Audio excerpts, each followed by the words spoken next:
Share ko nga lang yung pinagkaabalahan ko kaninang umaga. Meron na ako nito dati kaya lang nawala nung nag-renovate nung kitchen. Kaya yun, for the bili ulit ang person.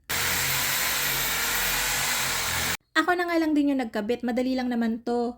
Hindi man siya kasi aesthetic tignan kapagka sa kitchen kasi nakalabas lahat ng gamit. Kaya lang kasi kapagka yung gumagawa ka ng dire-diretso tapos hugot ka ng hugot sa drawer tas hahanapin mo pa kung saan napalagay, 'di ba mas madali na yung ganito, kuha ka na lang ng kuha.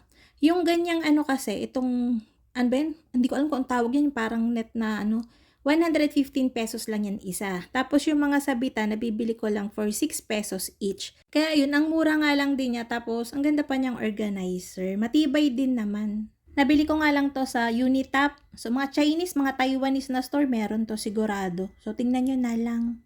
So ayun na nga, naisabit ko na nga yung mga importante lang yung lagi ko lang talagang gamit. Kasi yun, para hindi rin makalat masyadong tignan. Kinulang pa nga.